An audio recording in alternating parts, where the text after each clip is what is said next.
Hi, வணக்கம். நான் உங்களில் ஒருவன். மீண்டும் உங்கள் குட்டி சுதா. உங்களுக்காக சில நொடிகள். ஒரு முறை எனக்கு நல்ல பசி. அப்போ நான் வீட்டை போய் டைனிங் டேபிளில் இருந்து கொண்டு எனக்கு பசிக்குது, சாப்பிட ஏதாவது தர சொல்லி கேட்குறேன். கேட்டவுடனும் அந்த கிச்சனுக்கு இருந்து எனக்கு 2 டிஷ்ஷில் சாப்பாடு வருது, அந்த டைனிங் டேபிளில் வைக்கப்படுது. வச்ச உடனும் நான் அந்த டிஷ்ஷை ஒன்றா ஓப்பன் பண்ணி பார்க்குறேன். அப்போ ஓப்பன் பண்ணி பார்க்க ஒன்றில் அப்பளம் இருக்குது. இன்னொரு மற்ற டிஷ்ஷை திறந்து பார்த்தா அதுக்குள்ள உருளைக்கிழங்கு பிரட்டல் இருக்குது. அந்த டிஷ்ஷை நாங்கள் ஓப்பன் பண்ணி பார்க்க அந்த உருளைக்கிழங்கு பிரட்டல் நல்ல வாசம் வருது. அப்போவே எனக்கு எச்சி ஊறுது. அது ஒரு நல்ல டேஸ்ட்டாக இருக்கும் அப்படின்றது அதில் தெரியுது. அப்போ நான் சரி இந்த பசிக்கு ஒரு பிடிப்பம் அப்படின்னு சொல்லிட்டு வெயிட் பண்ணுறேன். எதுக்கு? மெயின் டிஷ் வரும் அப்படின்ட்டு வெயிட் பண்ணுறேன். மெயின் டிஷ்ஷுன்னு சொன்னால் ரைஸ் ஏதாவது வரும் அப்படின்ட்டு வெயிட் பண்ணுறேன். வெயிட் பண்ணால் அந்த கிச்சனுக்கு இருந்து ஒரு சவுண்ட் வருது. ஏன் வெயிட் பண்ணுறீங்க, சாப்பிடுங்க அப்படின்னு சொல்லி ஒரு சவுண்ட் வருது. வந்த உடனும் நான் அந்த டிஷ்ஷை பார்த்துட்டு யோசிச்சுட்டு நான் அங்கே கேட்குறேன், அப்பளத்துக்கு எதுக்கு உருளைக்கிழங்கு பிரட்டல் அப்படின்ற ஒரு கேள்வியை கேட்ட அந்த நொடியே அந்த கிச்சன் டோருக்குள்ளாலே ஏதோ ஒன்று பறந்து என்ன நோக்கி வருது.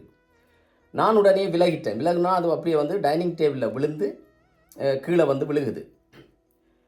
விழுந்த உடனும் அந்த என்ன வந்ததுன்னு அப்படியே குனிஞ்சு பார்த்தா உங்களை எல்லாருக்கும் தெரியும், அந்த பூரி உருட்டுற கட்டை இருக்குல்ல, அந்த கட்டை விழுகுது.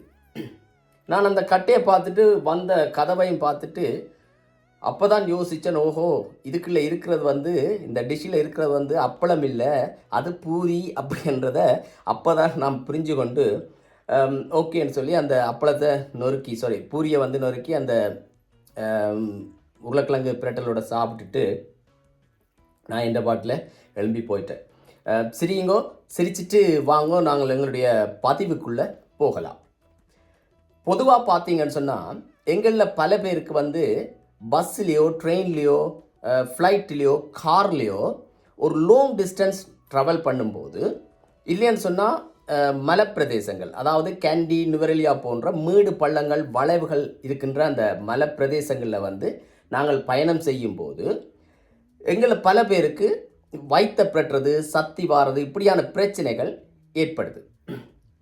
இது தவிர டிஸ்னிலேண்ட் போன்ற அந்த பார்க்கில் நாங்கள் அந்த ஸ்பீடாக சுற்றுற வீல், அந்த சக்கரத்தில் விளையாடினா, இல்லைன்னு சொன்னால் மற்ற ரைடுகளில் ஸ்பீடாக சுற்றுற அந்த ரைடுகளில் நாங்கள் விளையாடிட்டு வந்தவுடனும் எங்களுக்கு தலை சுற்றுறது, வயிற்ற பிரட்டி, சத்தி வாரது, அப்படியான பிரச்சனைகள் ஏற்படுது. இப்படியான பிரச்சனைகள் ஏன் ஏற்படுது, இதனுடைய அறிவியல் பூர்வமான உண்மைகள் என்ன, இதை நாங்கள் எவ்வாறு தடுக்கலாம் அப்படின்றதை பற்றி இந்த பதிவில் சற்று விவரமாகவே நாங்கள் பார்க்கலாம். பொதுவாக பார்த்தோம்னு சொன்னால் நாங்கள் ட்ராவல் பண்ணும்போது, பயணம் செய்யும் போது ஏற்படுகின்ற இப்படியான அதாவது வயிற்ற பிரட்டுறது, சத்தி வாரது, நோசியா, வாமிட்டிங் போன்ற இப்படியான சிக்னஸை நாங்கள் மோஷன் சிக்னஸ் அப்படி என்று சொல்கிறோம். மோஷன் அப்படி என்று சொன்னால் ஒரு மூமெண்ட், அதாவது எங்களுடைய உடல் ஒரு மூமெண்ட்டில் இருக்கும்போது, ஒரு நகர்வில் இருக்கும்போது ஏற்படுகின்ற இப்படியான பிரச்சனைகளை நாங்கள் மோஷன் சிக்னஸ் அப்படி என்று சொல்கிறோம். மோஷன் சிக்னஸ் என்றால் என்ன, இது எவ்வாறு ஏற்படுகின்றது என்பதை புரிந்து கொள்ள வேண்டும் என்று சொன்னால், முதல்ல நாங்கள் எங்களுடைய பொடி எவ்வாறு பேலன்ஸை மெயின்டெனேட் பண்ணி சீராக வச்சிருக்குது அப்படின்றத முதல்ல நாங்கள் தெரிஞ்சு கொள்ளணும். ஏன்னு சொன்னால் நாங்கள் எப்போதுமே அட்டென்ஷன்லேயே நிற்கிறதில்லை. நாங்கள் குனிவோம், நிவிருவோம், படுப்போம், இருப்போம், எழும்புவோம், திரும்புவோம், ஓடுவோம், ரிவர்ஸில் வருவோம், குதிப்போம், குத்துக்கரணம் அடிப்போம், இப்படியான பலவிதமான வேலைகளை எங்களுடைய பொடி எப்போதுமே செய்து கொண்டே இருக்கும். ஆனாலும் மீண்டும் ஒரு கோஆர்டினேட் பண்ணி எங்களோட பொடியை பேலன்ஸை சீராக்கி ஒரு ப்ரொப்போர்ஷனேட்டாக எங்களோட பொடியை கொண்டு வச்சிருக்குது. இந்த பொடி எப்படி பேலன்ஸை மெயின்டைன் பண்ணுது அப்படின்னு பார்த்தோம்னு சொன்னால் இதற்கு 3 காரணங்கள் இருக்குது, 3 விஷயம் இருக்குது. முதலாவது பார்த்தோம்னு சொன்னால் எங்களுடைய கண்கள் எப்போதுமே கண்டினியூஸ்லியாக மூளைக்கு தகவல்களை, சிக்னலை அனுப்பி கொண்டே இருக்கும். நாங்கள் பார்க்குற பொருளில் இருந்து வருகின்ற லைட், அதனுடைய கலர், இப்படியான முழு தகவல்களையும் வந்து எங்களுடைய கண்ணில் இருக்கின்ற 2 வகையான செல், அதாவது ப்ரோன்ஸ் அண்ட் கோன் செல்கள், இந்த 2 செல்களும் தான் மூளைக்கு வந்து நர்வ்ஸ் மூலமாக, அதாவது நரம்பு வழியாக, நரம்பு தூண்டுதலாக மூளைக்கு வந்து தகவல்களை கொடுத்து கொண்டிருக்கும். உதாரணத்துக்கு பார்த்தோம்னு சொன்னால், நாங்கள் முன்னோக்கி நகர்ந்து கொண்டிருக்கோம்னு சொன்னால், நாங்கள் பார்க்கக்கூடிய பொருட்கள் எவ்வளவு டிஸ்டன்ஸில் இருக்குது, அது என்ன கலரில் இருக்குது, அதை நோக்கி நாங்கள் போகிறோமா, அந்த பொருள் வந்து எங்களை தாண்டி போகுதா அப்படின்ற தகவல்களை எல்லாம் இந்த கண்ணில் இருக்கிற இந்த ப்ரோன்ஸ் அண்ட் கோன் செல்கள் வந்து நரம்பு வழியாக மூளைக்கு தகவல்களை கொடுத்து கொண்டு இருக்கும்.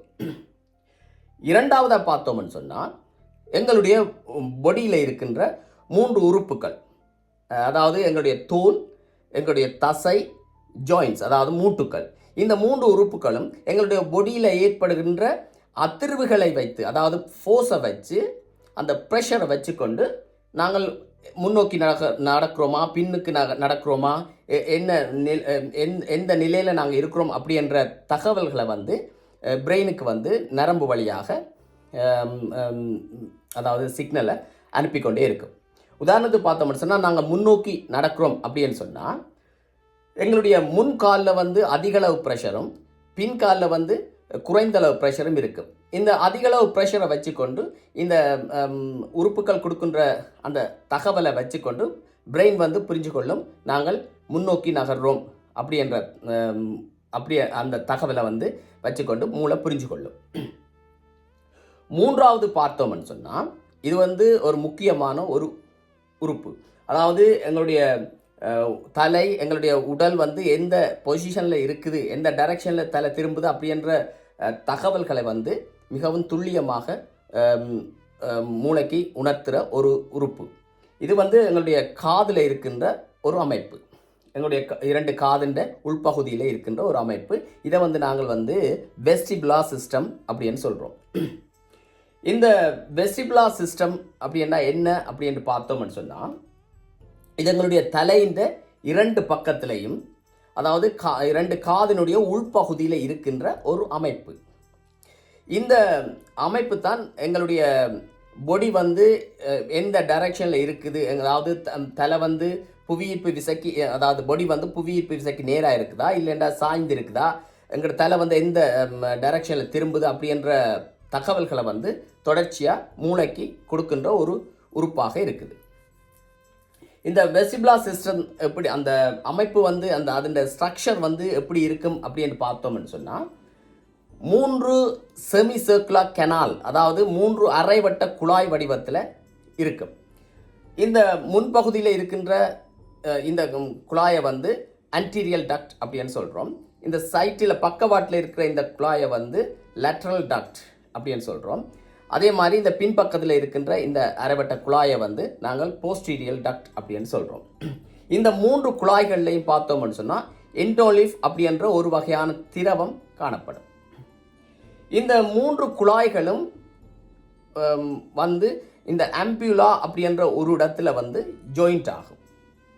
இந்த ஆம்பியூலா அப்படின்ற இந்த இடத்துல தான் எங்களுடைய தலை வந்து எந்த டைரக்ஷனில் திரும்புது அப்படின்ற தகவல்களை, எங்களுடைய பொடியின் அசைவுகளை மூளைக்கு சிக்னலாக கொடுக்கின்ற அந்த சென்சாரி செல்கள், அந்த ஹேர் செல்கள் வந்து இங்கே தான், இந்த ஆம்பியூலா அப்படின்ற இடத்துல தான் இருக்கும். இந்த ஸ்ட்ரக்சரை பார்த்தோம்னு சொன்னால் எப்படி இருக்கும் அப்படின்னு பார்த்தோம்னு சொன்னால், இங்கே வந்து இந்த சென்சாரி செல்கள் இருக்கும். இந்த செல்களுக்கு மேலே பார்த்தோம்னு சொன்னால் ஒரு சிறிய முடி போன்ற அமைப்பில் காணப்படும். இதை வந்து நாங்கள் ஸ்டீரோசிலியா அப்படின்னு சொல்கிறோம். இந்த செல்லை சுற்றி ஒரு கோன் வடிவத்தில் ஒரு திக்கான ஜெல் போன்ற ஒரு அமைப்பு காணப்படும். இதை வந்து கியூப்புலா அப்படின்னு சொல்கிறோம். இந்த இடத்தை சுற்றித்தான் அந்த எண்டோலிஃப் அப்படின்ற திரவம் காணப்படும். இப்போ நாங்கள் எங்களுடைய தலையை வந்து இடப்பக்கமாக சரிக்கிறோம்.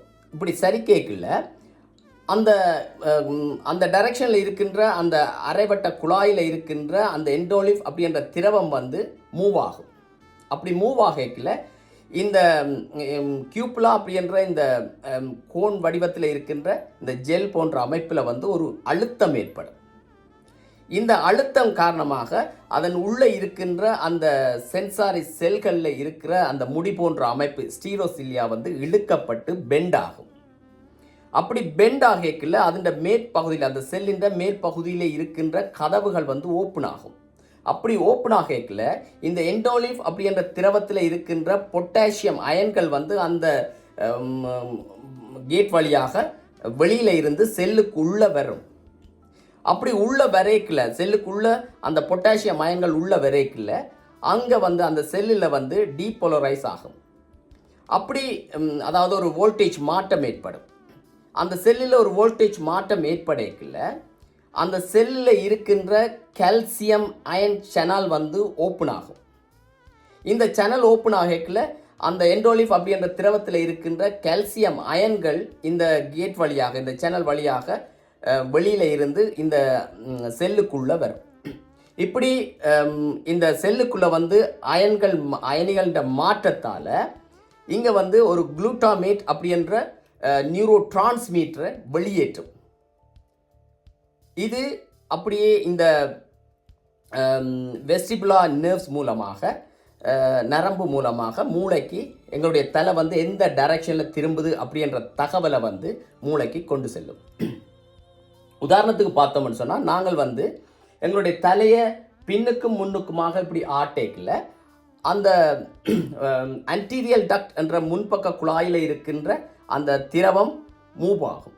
அப்போ அந்த அந்த சிக்னல் வந்து மூளைக்கு அனுப்பப்படும். இதே போல் எங்களுடைய தலையை வந்து நாங்கள் பக்கவாட்டில் சைட் டு சைட் இஞ்சால் திருப்பேக்கில் அந்த பக்கவாட்டில் இருக்கின்ற லேட்ரல் டக்ட், அந்த குழாயில் இருக்கிற அந்த திரவம் மூவ் ஆகும். அப்படி மூவ் ஆகல அந்த தலை வந்து எந்த டைரக்ஷன் மூவ் ஆகுதுன்ற அந்த தகவல் வந்து மூளைக்கு அனுப்பப்படும். இதே போல் எங்களோட தலையை வந்து நாங்கள் ஷோல்டர் டு ஷோல்டர் சைட்டுக்கு இப்படி திருப்பேக்கில் அந்த பின்பகுதியில் இருக்கின்ற போஸ்டீரியல் டக்ட், அந்த அந்த குழாயில் இருக்கின்ற அந்த திரவம், அதாவது எண்டோலிஃப் அப்படின்ற அந்த திரவம் வந்து நகரும். அப்படி நகரேக்கில் அந்த தகவல் வந்து மூளை, அதாவது தலை வந்து எந்த டைரக்ஷனில் திரும்புது அப்படின்ற தகவல் வந்து மூளைக்கு அனுப்பப்படும். இப்படி நாங்கள் 3 பகுதியிலும் இருந்து வருகின்ற, அனுப்பப்படுகின்ற இந்த தகவல்களை வச்சுத்தான் அந்த பிரெயின் வந்து, அந்த மூளை வந்து புரிஞ்சு கொள்ளும் இந்த தலை வந்து எந்த டைரக்ஷனில் இருக்குது அப்படின்றத தெரிஞ்சு கொண்டு மற்ற உறுப்புகளுக்கு அந்த தலையை வந்து நாங்கள் சீராக வச்சிருக்கிறதுக்கு மற்ற உறுப்புகளுக்கு மூளை வந்து சிக்னல்களை அனுப்பும். இது தவிர இன்னும் ஒரு பகுதி இந்த காதில் இருக்குது. இதை வந்து நாங்கள் ஓட்டோலித் ஆர்கன் அப்படின்னு சொல்கிறோம். இந்த ஓட்டோலித் ஆர்கனில் வந்து 2 பகுதிகள் இருக்குது. அதாவது ஒன்று வந்து அட்ரிக்கல், இன்னொன்று வந்து சக்யூல் அப்படின்ற 2 பகுதிகள் இருக்குது. இதை பார்த்தோம்னு சொன்னால் இந்த 2 பகுதிகளும் செய்கிற வேலை வந்து ஒன்றாகத்தான் இருக்கும். ஆனால் அந்த பகுதிகளில் இருக்கின்ற அந்த சென்சாரி செல்கள், அதாவது அந்த ஹேர் செல்கள் வந்து, அதாவது அந்த மூளைக்கு தகவலை அனுப்புகிற அந்த செல்கள் வந்து இருக்கிற டைரக்ஷன் தான் வித்தியாசமாக இருக்கும். அதாவது அட்ரிக்கல் என்ற பகுதியில் இருக்கின்ற செல்கள் வந்து ஹாரிசன்டல் டைரக்ஷனில் இருக்கும், அதாவது இப்படி படுத்த நிலையில் இருக்கும். அதாவது இந்த மற்ற செக்யூல் என்ற அந்த பகுதியில் இருக்கின்ற செல்கள் வந்து வெர்டிக்கல், அதாவது நிமிர்ந்த செங்குத்தா நிலையில் இருக்கும். இப்போ நாங்கள் அட்ரிக்கல் என்ற பகுதியில் இருக்கின்ற அந்த அமைப்பை பார்த்தோம்னு சொன்னால் இப்படித்தான் இருக்கும். அதாவது இங்கேயும் வந்து ஹேர் செல்கள் தான் இருக்கும், அதாவது சென்சாரி செல்கள் இருக்கும். இதுக்கு மேலே பார்த்தோம்னு சொன்னால் அந்த சிறிய முடி போன்ற அமைப்பில் ஸ்டீரோசிலியா என்ற அமைப்பு இருக்கும். இந்த செல்லை சுற்றி பார்த்தோம்னு சொன்னால் ஒரு திக்கான ஜெல் போன்ற ஒரு அமைப்பு காணப்படும். இதை வந்து நாங்கள் ஓட்டோலித்திக் மெம்ப்ரேன் அப்படின்னு சொல்கிறோம். இந்த செல்களுக்கு மேலே இன்னொரு அடுக்கு இருக்கும். அந்த அடுக்கை பார்த்தோம்னு சொன்னால் அதில் வந்து கால்சியம் கார்பனேட் கிறிஸ்டல்கள், அதாவது கால்சியம் கார்பனேட் சுண்ணாம்பு கற்களால் அடுக்கப்பட்டிருக்கும். அப்படி அடுக்குன்னு ஒரு லேயர், ஒரு அடுக்கு இருக்கும். இதில் பார்த்தோம்னு சொன்னால் இப்போ நாங்கள் வந்து எங்களுடைய உடல் வந்து, எங்களுடைய தலை வந்து நேராகவே இருக்குது, ஒரு பக்கமும் திரும்பாமல் ஸ்ட்ரைட்டாக இருக்குது. அப்படின்றத எங்களுடைய மூளை எப்படி உணர்ந்து கொள்ளுது அப்படின்னு பார்த்தோம்னு சொன்னால், இங்கே இருக்கின்ற செல்கள், அந்த சென்சாரி செல்கள் வந்து ஏதாவது ஒரு டைரக்ஷனுக்கு மூவ் ஆனால் தான் இந்த செல்லிலிருந்து சிக்னல் வந்து மூளைக்கு போகும். அப்போ தான் மூளை எந்த டைரக்ஷனில் தலை திரும்புது அப்படின்ற தகவல்களை புரிஞ்சு கொள்ளும். ஆனால் இங்கே பார்த்தோம்னு சொன்னால் அந்த செல்களுக்கு மேலே கால்சியம் கார்பனேட் அப்படின்ற கற்கள், அதாவது இந்த கற்களை வந்து நாங்கள் ஓட்டோகோனியா அல்லது வந்து இல்லைன்னு சொன்னால் இயர் ராக்ஸ் அப்படின்னு சொல்கிறோம். இந்த இயர் ராக்ஸ் வந்து இந்த செல்களுக்கு மேலே இருக்கிறதால இந்த செல்கள் ஒரு டைரக்ஷனுக்கு மூவ் பண்ணாமல், அதாவது புவியீர்ப்பு விசைக்கு நேராக அழுத்தி வச்சிருக்குது. அந்த கால்சியம் கார்பனேட் கற்கள் வந்து புவியீர்ப்பு விசைக்கு நேராக இந்த செல்களை வந்து அழுத்தி நேராக வச்சிருக்குது. அதனால் இந்த செல்கள் வந்து ஒரு டைரக்ஷனுக்கு மூவ் ஆகாது. அப்போ மூவ் ஆகாமல் இருக்கைக்குள்ளே எந்த ஒரு அந்த செல்லுக்குள்ளே வந்து பொட்டாசியம் அயன்கள் உள்ளே போகாது. ஏன்னு சொன்னால் அந்த கேட்டுகள் மூடப்பட்டிருக்கும். அப்போ அந்த செல்லில் வந்து எந்த ஒரு மாற்றமும் ஏற்படாதால் மூளைக்கு வந்து, அதாவது பிரெயினுக்கு வந்து எந்த ஒரு தகவலும் வழங்கப்படாது. அப்போ மூளை புரிஞ்சு கொள்ளும், ஓகே எங்களுடைய தலை வந்து ஸ்ட்ரைட்டாக நிற்குது அப்படின்றத அந்த பிரெயின் வந்து புரிஞ்சு கொள்ளும். இப்போ நாங்கள் உதாரணத்துக்கு நாங்கள் ஒரு பஸ்ஸில் இருக்கிறோம். பஸ் வந்து திடீரென்று மூவ் ஆகுது அப்படின்னு சொன்னால் எங்களுடைய தலை வந்து பின்பக்கமாக சாயும். அப்படி சாயக்கில் பார்த்தோம்னு சொன்னால் இது நாங்கள் நினைச்சு செய்கிறதில்லை, அதுவாக நடக்கிறது. எங்களுடைய தலை இப்படி சாயக்கில் பார்த்தோம்னு சொன்னால் இந்த அட்ரிக்கல் அப்படின்ற இந்த இடத்துல வந்து இருக்கின்ற அந்த இயர் ராக்ஸ் வந்து பின்பக்கமாக சரியும். அங்கே அந்த பக்கமாக கொட்டுப்படும். அந்த சரியக்கில் பின்பக்கம் சரியக்கில் இந்த கீழே இருக்கின்ற அந்த சென்சாரி செல்கள் வந்து அந்த ஸ்டீரோசில்லியா இழுக்கப்பட்டு பெண்ட் ஆகும். அப்படி அந்த டைரக்ஷனில் பெண்ட் ஆகிக்கல அந்த பொட்டாசியம் அயனிகள் உள்ளே போய் அந்த செல்லில் மாற்றம் ஏற்பட்டு நியூரோ டிரான்ஸ்மிட்டர்களை வெளியேற்றி அந்த அதாவது நரம்பு மூலமாக, நர்வ்ஸ் மூலமாக பிரெயினுக்கு எங்களோட தலை வந்து பின்பக்கமாக சாயுது அப்படின்ற தகவல் அனுப்பப்படும். அப்படி பிரெயினுக்கு வந்து இந்த தகவல் போன உடனும் பிரெயின் வந்து மற்ற உறுப்புகளுக்கு இந்த சிக்னலை அனுப்பும். தலை வந்து பின்பக்கமாக சரியுது நேராக கொண்டு வர சொல்லி அந்த தகவல்களை மற்ற உறுப்புகளுக்கு அனுப்பி தலையை வந்து ஸ்ட்ரைட்டாக கொண்டு வந்து வச்சிருக்குது. இதே போல் நாங்கள் ஒரு பஸ்ஸில் போய்கொண்டிருக்க திடீரென்று பிரேக் அடித்தா எங்களோட தலை வந்து முன்பக்கமாக வந்து விழுகுது. அப்படி வரைக்குள்ள அதாவது அட்ரிக்கலில் இருக்கின்ற இயர் ராக்ஸ்கள் வந்து முன்பக்கமாக வந்து விழும். அப்படி விளைக்குள்ள அந்த அங்கே கீழே இருக்கின்ற அந்த சென்சாரி செல்கள ஸ்டீரோசில்லியா இழுக்கப்பட்டு பெண்ட் ஆகும்.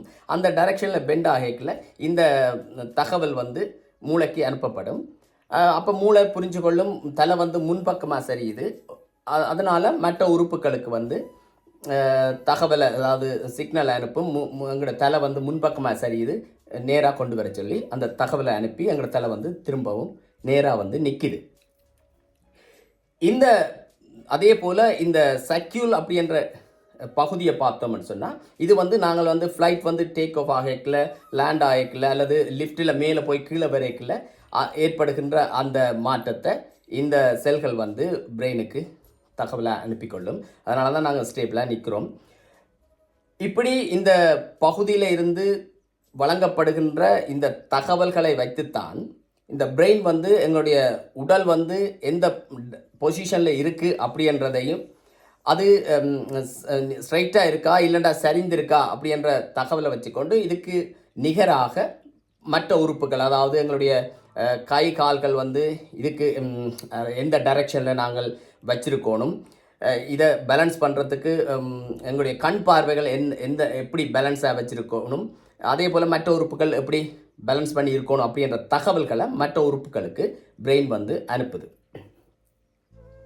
இப்போ இந்த பாடி வந்து பேலன்ஸாக இருக்கிறதுக்கும் நாங்கள் சக்தி எடுக்கிறதுக்கும் என்ன சம்பந்தம் அப்படின்னு பார்த்தோம்னு சொன்னால், இப்போ நாங்கள் வந்து ஒரு பஸ்ஸில் ட்ராவல் பண்ணி கொண்டிருக்கிறோம். அப்போ ட்ராவல் பண்ணி கொண்டிருக்கல அந்த மேடு பள்ளங்களில் அந்த பஸ் வந்து போகல எங்களுடைய உடல் வந்து குலுங்கும். மேடு பள்ளங்களில் போய்க்க எங்களோட பொடி வந்து குலுங்கேக்கில் நாங்கள் முதல் சொன்ன மாதிரி எங்களுடைய பொடியில் வந்து ஒரு அதிர்வு, அதாவது ஒரு ப்ரெஷர் ஏற்படும். இந்த ப்ரெஷரை வச்சுக்கொண்டு எங்களுடைய தோல், தசை, ஜாயின்ஸ், அந்த மூட்டுக்கள் வந்து மூளைக்கு வந்து ஒரு சிக்னலை அனுப்பும். அதாவது எங்களுடைய உடல் வந்து ஒரு மூமெண்ட்டில் இருக்குது அப்படின்ற தகவலை வந்து பிரெயினுக்கு அனுப்பும். அப்போ அந்த பிரெயின் வந்து புரிஞ்சு கொள்ளும், ஓகே எங்களுடைய இந்த உடல் வந்து மூமெண்ட்டில் இருக்குது அப்படின்றத பிரெயின் வந்து புரிஞ்சு கொள்ளும். இதே போல் நாங்கள் வந்து அந்த பள்ளமேடு வளைவுகளில் போகல, ஸ்பீடாக போகல, எங்களுடைய காதும் வந்து எங்களுடைய தலையும் வந்து எல்லா திசையிலையும் ஆடும். அப்படி ஆடைக்குள்ள அந்த காதுக்குள்ளே இருக்கிற அந்த திரவம் எண்டோலிஃப் அப்படின்ற அந்த திரவமும் வந்து ஷேக் ஆகும், மூவ் ஆகும். அப்படி மூவ் ஆகல காதில் இருக்கின்ற அந்த செல்கள் கொடுக்கின்ற அந்த தகவலை வச்சுக்கொண்டு மூளை புரிஞ்சு கொள்ளும். அதாவது காது பகுதி வந்து மூளைக்கு சிக்னல் அனுப்பும். அதாவது எங்களுடைய பொடி வந்து உண்மையிலேயே மூமெண்ட்ல இருக்குது, அதாவது ஒரு நகர்ந்து கொண்டு இருக்குது அப்படின்ற தகவலை வந்து மூளைக்கு அனுப்பும். இப்போ மூளை புரிஞ்சு கொள்ளும், ஓகே எங்களுடைய உடல் வந்து மூமெண்ட்ல இருக்குது அப்படின்றத புரிஞ்சு கொள்ளும். ஆனால் நாங்கள் வந்து எங்களுடைய பஸ்ஸின் உள்புறத்தில் இருக்கிறோம். அப்போ உள்புற அமைப்பைத்தான் நாங்கள் வந்து பார்த்து கொண்டிருப்போம். எங்களுடைய கண் வந்து உள்புற அமைப்பைத்தான் பஸ்ஸில் பார்த்து கொண்டிருக்கோம்.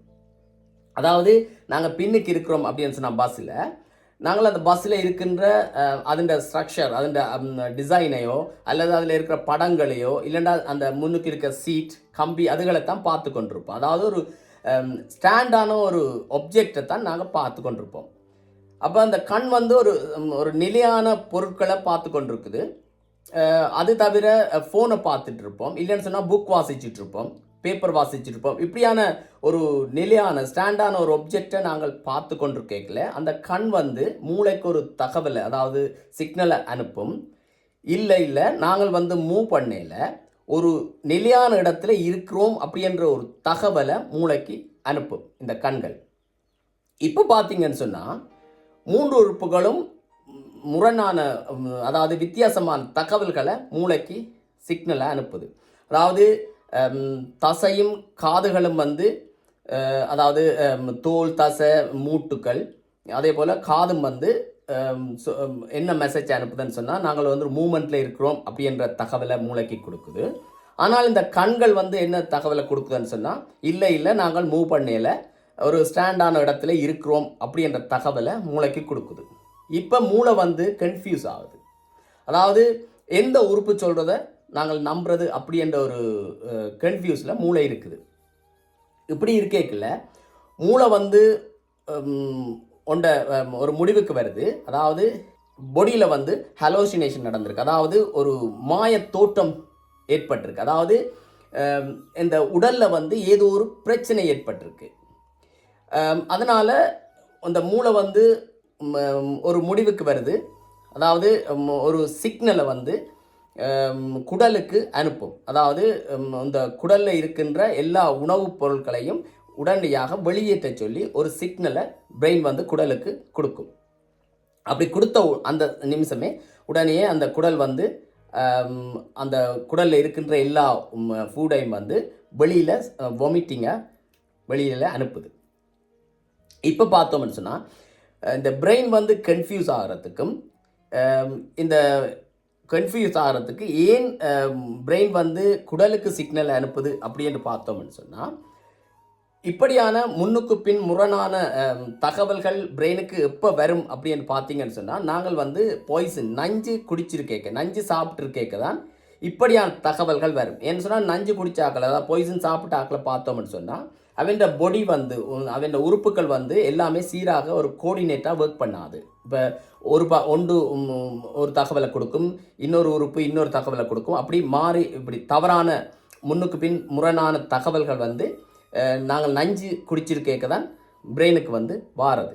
அப்போ பிரெயின் வந்து என்ன நினைக்குது அப்படின்னு சொன்னால், நாங்கள் வந்து பாய்சன் குடிச்சிருக்கோம், அதாவது நஞ்சு சாப்பிட்ருக்கிறோம், அதனால தான் இப்படி முன்னுக்கு பின் முரணான தகவல்கள் வந்து பிரெயினுக்கு வருது அப்படின்றத நினைச்சு கொண்டு இந்த குடலில் இருக்கின்ற அந்த பாய்சனை வெளியேற்ற சொல்லி இந்த குடலுக்கு வந்து பிரெயின் வந்து தகவலை கொடுக்குது. அந்த குடல் வந்து உடனே வாமிட்டிங்காக வெளியில் அந்த இருக்கின்ற அந்த உணவுகளை வெளியேற்றுது.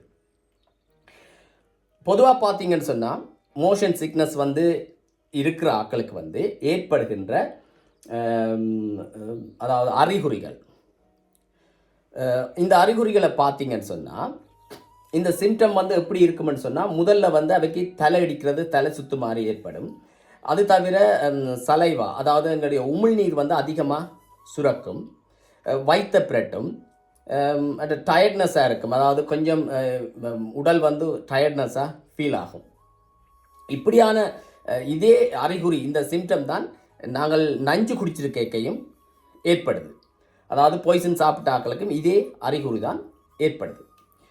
இதே போல் பார்த்தீங்கன்னு சொன்னால் நாங்கள் வந்து அதிகளவு மது அருந்தியவர்கள் ஏன் வாமிட் பண்ணினோம் அப்படின்னு பார்த்தீங்கன்னா இங்கேயும் இதே பிரச்சனை தான் இருக்குது. அதாவது நீங்கள் பொதுவாக பார்த்தீங்கன்னு சொன்னால் மது அருந்தினாக்கள், அதாவது அதிகளவு ஆல்கஹால் எடுத்த ஆக்கள் வந்து அளவுக்கு அதிகமாக எடுத்த ஆக்கள் வந்து என்ன செய்யணும்னா அவன் பொடி வந்து ஒரு கோஆர்டினேட்டாக ஒர்க் பண்ணாது. ஒரு உறுப்பு ஒரு கால் மூவ் பண்ணும், இன்னொரு உறுப்பு வந்து மூவ் பண்ணாது. அப்படி கோஆர்டினேஷன் இல்லாமல் தகவல்களை மூளைக்கு அனுப்புகிறபடியால் அங்கேயும் நஞ்சு நாங்கள் அருந்தியிருக்கிறோம் அப்படின்னு நினச்சி கொண்டு மூளை வந்து உடனே குடலுக்கு சிக்னல் அனுப்புது, அங்கே இருக்கின்ற அந்த நஞ்சை வந்து வெளியேற்ற சொல்லி. உடனே அது வொமிட்டிங்காக வெளியால் வருது, சத்தியாக வெளியில் வருது. மோஷன் சிக்னஸில் வந்து 2 வகை இருக்குது. அதாவது முதலாவது பார்த்தோம்னு சொன்னால் எங்களுடைய உடல், அதாவது தசையும் காதும் வந்து எங்களுடைய உடல் வந்து மூமெண்ட்டில் இருக்குது அப்படின்றத உணரும். ஆனால் கண் வந்து அதை பார்க்காது. உதாரணத்துக்கு பஸ்லேயோ ட்ரெயின்லேயோ ஃப்ளைட்லேயோ இல்லைன்னா ஷிப்லேயோ கார்லேயோ பயணம் செய்யக்க ஏற்படுகின்ற இப்படியான பிரச்சனைகள் வந்து அதாவது உடல், அதாவது எங்களுடைய தசையும் காதும் உணரும், அதாவது நாங்கள் வந்து மூமெண்ட்டில் இருக்கிறோம் அப்படின்றத. ஆனால் கண் வந்து அதை உணராது. இதனால் ஏற்படுகின்ற இந்த சிக்னஸ். அதே போல் இப்போ நாங்கள் அந்த ரைடுகளில் வந்து நாங்கள் அந்த சக்கரங்களில் சுத்தேக்கில் வந்து பார்த்தோம்னு சொன்னால் எங்களுடைய நாங்கள் சுற்றிட்டு வந்த உடனும் பார்த்தீங்கன்னு சொன்னால் எங்களுடைய கண்ணும் உடலும் வந்து அந்த அந்த நொடியே உணரும், அந்த பார்க்குறத நிறுத்திடும். அப்போ எங்களுக்கு கண்ணும் உடலும் வந்து உணராது. ஏன்னு சொன்னால் அந்த வீல் வந்து நின்றுட்டுது, ஸ்டாப் ஆகிட்டுது. ஆனால் அந்த சிறு நொடிகள் வந்து எங்களுடைய காதில் இருக்கிற அந்த என்டோலிஃப் அப்படின்ற அந்த திரவம் வந்து ஷேக் ஆகும். அப்போ தசைகளும் எங்களுடைய கண்ணும் வந்து பிரெயினுக்கு தகவலை கொடுக்கும், நாங்கள் வந்து ஸ்டாண்டான ஒரு இடத்துல நிற்கிறோம் அப்படின்றத. ஆனால் காது வந்து நாங்கள் மூமெண்ட்டில் இருக்கிறோம் அப்படின்ற தகவலை கொடுக்கும். அதனால் தான் எங்களுக்கு வந்து தலை சுற்றி வைத்தபடி சக்தி வருது, இந்த சிக்னஸ் ஏற்படுது. இன்னொரு வகை இருக்குது, அதாவது வேர்ச்சுவல் இமேஜஸ். அதாவது இந்த இப்படியான படங்களை நாங்கள் பார்க்கல கண்கள் வந்து நாங்கள் மூமெண்ட்டில் இருக்கிறோம் அப்படின்றத உணரும். ஆனால் எங்களுடைய காதும் எங்களுடைய தசைகளும் வந்து நாங்கள் வந்து ஸ்டாண்டாக நிற்கிறோம் அப்படின்ற தகவலை வந்து பிரெயினுக்கு அனுப்பும். இப்படியான இமேஜஸை நாங்கள் தொடர்ந்து பார்க்க தலை வந்து சுற்றும். இதையே கண்டினியூஸாக நாங்கள் பார்த்து கொண்டு இருந்தோம்னு சொன்னால் வைத்த பிரட்டி சக்தி வரும். ஓகே, இந்த பிரச்சனைகள்லேருந்து எப்படி நாங்கள் இந்த பிரச்சனையை தவிர்க்கலாம், இந்த சிக்னஸை வந்து இல்லாமல் தவிர்க்கலாம் அப்படின்னு பார்த்தோம்னு சொன்னால் இது சரியான சிம்பிள். அதாவது நீங்கள் பொதுவாக பார்த்தீங்கன்னு சொன்னால் நாங்கள் ஒரு பஸ்ஸில் பயணம் செய்யக்கல எப்போதுமே எந்த ஒரு நாங்கள் வாகனத்திலையும் நாங்கள் பயணம் செய்யக்கல டிரைவருக்கோ அல்லது முன் சீட்டில் இருக்கிறவைக்கோ எப்போதுமே இப்படியான பிரச்சனைகள் ஏற்பட்டதில்லை. அது ஏன்னு சொன்னால் அவை வந்து எப்போதுமே புறச்சூழல், அதாவது வெளிச்சூழலை வந்து எப்போதுமே கண்டினியூஸாக பார்த்து கொண்டே வருவினோம். அப்போ அந்த 3 உறுப்புகளும் வந்து ஒரு கோஆர்டினேட்டாக சீரான தகவல்களையே மூளைக்கு அனுப்பி கொண்டிருக்கும். அதனால் அவைக்கு எந்த விதமான சிக்னஸும் ஏற்படாது. ஆனால் நாங்கள் வந்து உள்ளுக்கு இருக்கையில் உள்புற அமைப்பை தான் பார்க்குறோம். அப்போ எங்களில் பல பேர் பார்த்தீங்கன்னு சொன்னால் இப்படியான சிக்னஸ் இருக்கிற ஆக்கள் டேப்லெட் பாவிக்கிறோம். அதாவது இந்த ஆன்டி வாமிட்டிங் டேப்லெட் வந்து பாவிக்கிறோம். இப்படியான டேப்லெட்கள் வந்து நிறைய சைடு எஃபெக்ட் இருக்குது. அதனால் பாவிக்கிறத நிறுத்திட்டு நீங்கள் வந்து அதாவது பின்பக்கத்தில் இருக்கிறீங்கன்னு சொன்னால் ஜன்னல் கரையாக இருந்து கொண்டு, ஜன்னல் விண்டோ கரையாக இருந்து கொண்டு வெளிப்புற சூழலை பார்த்து கொண்டு வரலாம். சில ஆட்கள் இப்படியான சிம்டம் இருக்கையில் சொல்கிறது கண்ணை மூடிக்கொண்டு பேசாமல் படு அப்படின்னு சொல்கிறது. ஆனால் கண்ணை நாங்கள் மூடிக்கொண்டு இருக்க கூட நாங்கள் வந்து ஆழ்ந்த நித்திரையில் இருக்க இப்படியான பிரச்சனை வராது. ஆனால் கண்ணை மூடிக்க கூட எங்களுடைய கண்ணுக்குள்ள கடைசியாக பார்த்த இமேஜஸ் தான் ஓடிக்கொண்டிருக்கும். கண்ணுடைய இமை மட்டும்தான் மூடப்பட்டிருக்கு. ஆனால் கண் வந்து உள்ளே வந்து வேலை செய்து கொண்டு தான் இருக்குது. அதனால் அந்த கடைசியாக பார்த்த இமேஜ் வந்து உள்புற சூழலை தான் காட்டிக்கொண்டிருக்கும். அதனால் எங்களுக்கு குறைவாக இருந்தாலும் இப்படியான பிரச்சனை தொடர்ந்து இருந்து கொண்டே தான் இருக்கும். அது தவறான ஒரு வழிமுறை. நாங்கள் என்ன செய்யணும், அப்படியான பிரச்சனை உள்ள ஆக்களை வந்து நாங்கள் விண்டோ கரையில் விட்டு வெளிப்புறத்தை பார்த்து கொண்டு வர சொல்லி விட்டாலே அந்த பிரச்சனை வந்து நின்றுடும். இதே போல் முக்கியமாக இப்படியான பிரச்சனை இருக்கிற ஆக்கள் வந்து ஃபோனோ அல்லது ஃபோனை நோண்டி கொண்டிருக்கிறது, இல்லைன்னு சொன்னால் புக் வாசிக்கிறது, பேப்பர் வாசிக்கிறது, இப்படியான இதுகளை வந்து முற்றாகவே தவிர்க்க வேணும். இன்னும் நீங்கள் இப்படியான பிரச்சனை இருக்கிற ஆக்கள் வேணுமென்னு சொன்னால் முன் சீட்டில் போய் இருக்கலாம். நீங்கள் முன் சீட்டில் போய் இருந்தாலே இப்படியான பிரச்சனைகள் முற்றாகவே நிறுத்தப்படும். இந்த தகவல்கள் உங்களுக்கு பயனுள்ளதாக இருந்தால் நீங்கள் வந்து லைக் பண்ணுங்க, சப்ஸ்கிரைப் பண்ணுங்க, உங்களுக்கு தெரிஞ்ச ஆக்களுக்கு வந்து இதை வந்து ஷேர் பண்ணுங்க. மீண்டும் இது போன்ற நல்ல தகவல்களோடு உங்கள் அனைவரையும் சந்திக்கும் வரை